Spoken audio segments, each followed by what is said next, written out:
Alan, it's a pleasure to have you. Thank you. Thanks, Mateen. It's great to be here.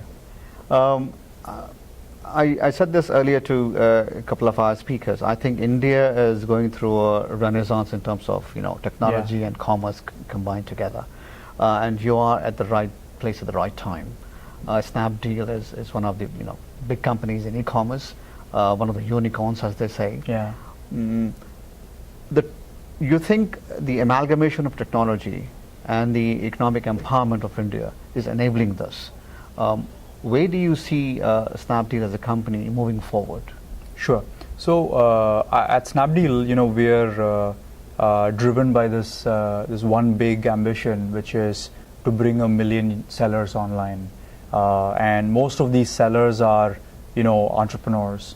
And so this idea, particularly sitting here in Silicon Valley, of empowering 1 million entrepreneurs is actually incredibly, both a very big idea and very inspiring idea. The other thing we find is, so today we have about 150,000 sellers, so we're about 15% of the way there. About 30% of the sellers end up being women who are first-time entrepreneurs. So this is also, a huge amount of empowerment, not just for across the board, but specifically around women entrepreneurs. What we also find is that there is sort of this diversity of products, right? And if you go to, let's say, a shop in Delhi or a shop in Chennai or Bangalore, there is sort of this joy of buying, right? You get to know the artisan or the craftsman or who made whatever you're buying. And there is just this, understanding how they went about creating whatever you're buying. Sometimes they'll say, why don't I get it home for you? I'll set it up for you, etc. And a lot of that hasn't found its way back into e-commerce, right? So when you go online and do e-commerce, it sounds a bit robotic today, right, and it doesn't reflect the real world as much. So we're also launching products like a couple of weeks ago, we launched this app called Shoppo, which brings real world buying into e-commerce. And so you actually talk directly to the seller, and it's called chat, buy, sell, right? So we've eliminated most of the friction out of the system, and you chat directly with the seller, and you ask them any questions you have, etc., much like you would do in the real world.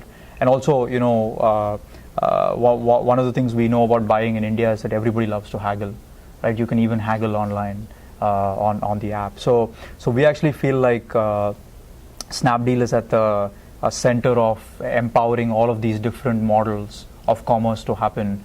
And this is just in physical goods commerce. We also are in digital goods, which recently we acquired a company called Freecharge, which got us into digital goods. And we also have a company specifically in luxury goods called exclusively.in. And we have a financial services company called Rupee Power. So we feel like all of these categories will go through this transformation where consumption moves online. And so we feel like we have a leadership role to play in each of these categories. You mentioned a few acquisitions. Yeah. So innovation happens two ways, right? Organic and inorganic. So inorganic, you talked about acquisitions that's taking place. What is the effort that goes into a company like you that is on a huge trajectory in terms of organic innovation? Yeah, so Snapdeal is in this huge hyper growth phase, right? And so when we look at a category, what we want to do is bring this incredible amount of serendipity into that system, right?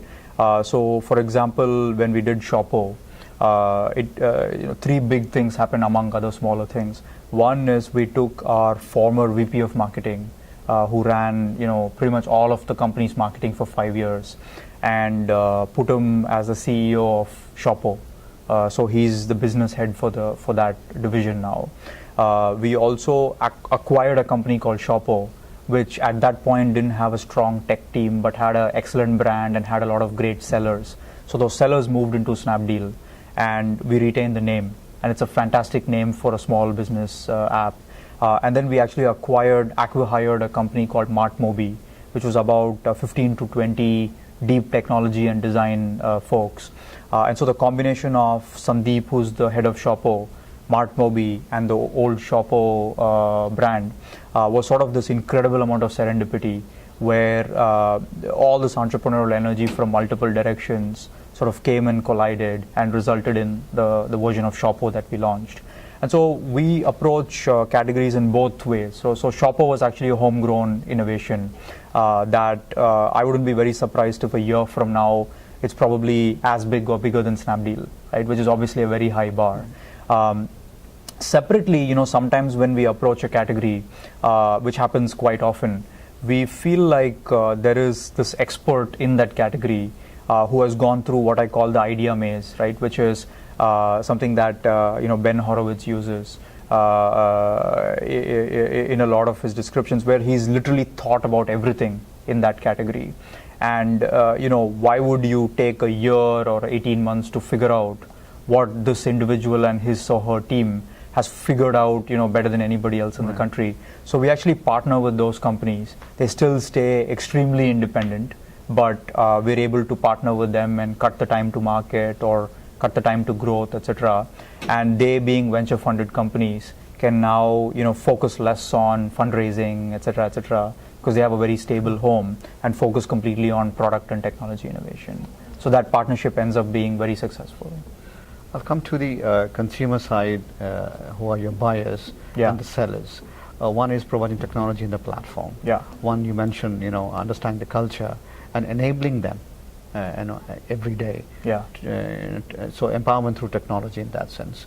When you talk about million or so, entrepreneurs that you're trying to create, these are small, not even mom and pop shops. These are people who are, some of them are literally working from their homes. Some small crafts, things of that nature.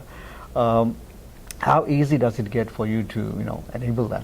One of the things that's quite incredible is one would imagine that when you go from Silicon Valley to India, because a lot of new users in India may not have used iPhones or really high-end smartphones for a long time, you'd imagine that their bar for what they want to consume is low because they're such new users. It is like the opposite is actually true, right? Their bar is the same bar that Silicon Valley has for a great app, right? So you actually have to build the same kind of excellent quality, world-class quality app in India as much as in any other part of the world. Also, by the same token, if you look at the ambition levels of sellers, right, their ambition levels are like no different from any of us, right? They just haven't had the level of enablement and the level of tools so far. And so, they do have a bit of a initial thing around technology adoption. Some of them may not have worked that closely with technology before. And so we take it upon ourselves to, make these products very intuitive and make these very simple to adopt. And that, I don't think that is on them. That's really on us to make the product simple and intuitive, and the product really disappears. And what they are able to do is sort of go achieve their entrepreneurial ambitions. And our products just kind of disappear and act as enablement, as really an enablement layer. Very well said, I think. I like what you said. The product just disappears and the experience is what remains with them. On that note, thank you again for coming and sharing, and wishing all the success. Thank you so much, Mati.